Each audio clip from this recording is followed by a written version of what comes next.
စင်းနေ in out စင်းနေထည့်ထားတယ်ပြီးလို့ရှိရင် master stock sheet ထဲမှာကြတော့ကိုယ့်ရဲ့မှာကုန်ပစ္စည်းအဝင်စုစုပေါင်းအထွက်စုစုပေါင်းပြီးရင်လက်ကျန်ဘယ်လောက်ရှိတော့ဆိုတာသိချင်တာကိုဆက်လုပ်မှာမနေ့တော့ကလေးလာခဲ့ပြီးဆိုရင်သူက sum if as function ကိုသုံးတတ်သွားမယ်လေသုံးတတ်သွားပြီဆိုရင်ဒီနေ့ဆက်လုပ်လို့ရ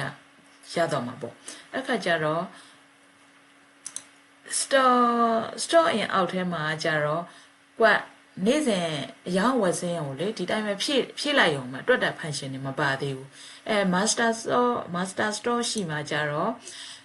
ဒီမှာဆိုကြည့်လိုက်အောင်ID နံပါတ်တွေကတော့ကိုယ့်ရဲ့ကုန်ပစ္စည်းတွေကို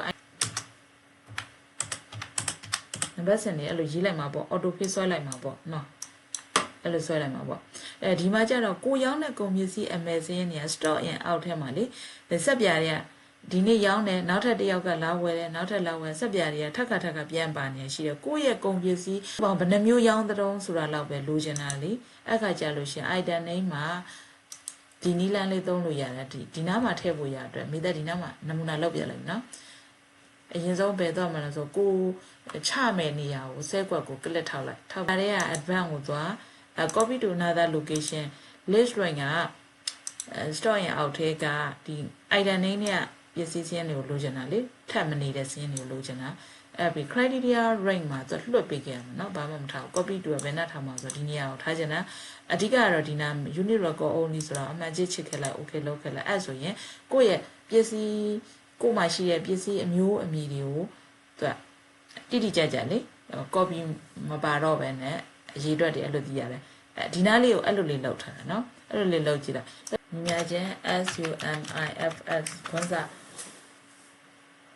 in out ကွက်ထဲကဒီမှာ quality ခေါင်းစဉ်လေးစဆက်လိုက် comma criteria rank 1ကစက်ပြတွေပါတဲ့အကွက် comma criteria 1စက်ပြ comma နောက်တစ်ခါ criteria rank 2က in out တွေပါတဲ့အကွက် comma criteria 2က in break under လို့လေးရတစ်ခါအောက်ကိုရှာမယ်ညာချင်း SUMIFS ခွန်းစာ sun rank က in out ထက်က quality ကွက်ထောက် comma criteria rank 1က item စက်ပြတွေပါတဲ့အကွက် comma criteria 1ကစက်ပြ comma criteria rank 2က in out တွေပါတဲ့အကွက် comma criteria 2က out break under အဲ့ဆိုရင်ထွက်သွား20အဲ့ဆိုရင်လက်ကျန်ဘယ်လောက်တော့သိချင်ရင်ဝင်ခဲ့တာတွေကအနှုတ်ထွက်တောင်နှုတ် under ဆိုရင်လက်ကျန်ဒီလောက်ကျန်တယ်ဆိုပြီးသိရတယ်စက်ပြအောင်သိပြီဆို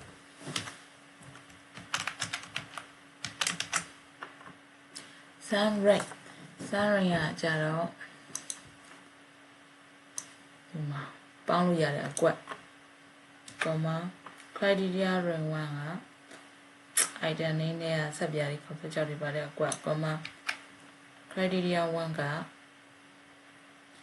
ခုလိုချင်တာခေါ်ချက်ချက် comma rank 2က in out ပါတဲ့အကွက် comma in convert under ခေါ်ချက်ချက်က0ဟုတ်တယ်မှန်တယ်နောက်တစ်ခါအထွက်အဲ့မှာလဲ sun rank က in out ထဲကဒီ quality ကိုထား comma criteria rank 1က item နဲ့က copy မဲ့တွေခေါ်ချက်ချက်တွေပါတဲ့ကွက် comma criteria 1ကခေါ်ချက်ချက် comma criteria 2က in out တွေပါတဲ့ကွက်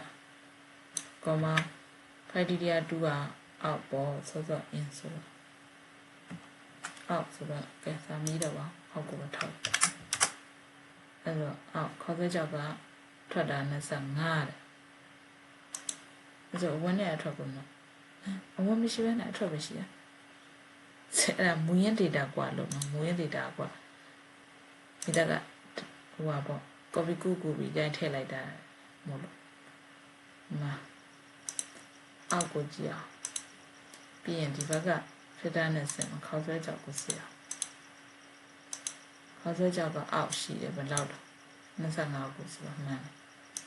အဖြစ်မှန်တယ်နော်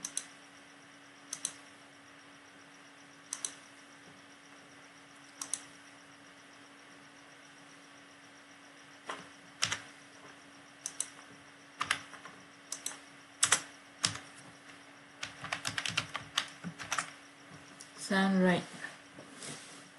ပေါင်းလို့ရတဲ့အကွက် comma criteria rank 1ခေါ်ဆွဲကြောက်တွေပါတဲ့အကွက် comma ပြီးရင် coffee mate comma criteria rank 2 in the out တွေပါတဲ့အကွက် comma rank 2 inbox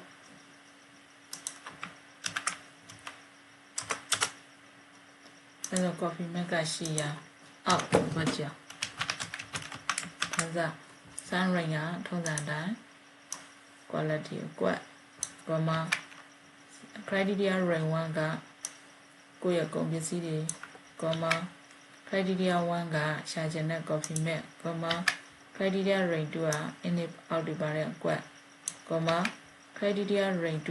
စောစော in ရှာပြီးဆိုတော့အောက်ရိုက်မထည့်တော့ပဲနဲ့ဒီထိရ10ခွက်ကိုပြတ်တော့ထောက်လိုက်တာပြီးရင် convert enter အဲ့ဆိုရင် coffee mate အထွက်ကမရှိဘူး0တဲ့ဟုတ်လားမဟုတ်လားဒီမှာသွားကြည့်အောင်ဆက်လက်ပြီးတာကြံမြန်နေလားဟုတ်လားဖြစ်သွားစေဒီမှာရုံဆုံးအောက်ကိုရှာလိုက်ဘာအောက်လဲဆိုတော့ coffee mate အောက်ရှာတော့ coffee mate ကမရှိတော့ဒီမှာမတွေ့ရဘူးဖြစ်နေတော့ coffee mate အရင်ရှာလိုက်အဲ့ coffee mate တော့ရှာလိုက်ပြီအင်းနေပဲရှိတယ်အောက်မတွေ့ဘူးအဲကြောင့်မလို့ဒီဘက်မှာလေတွက်လိုက်တော့အောက်က0ဖြစ်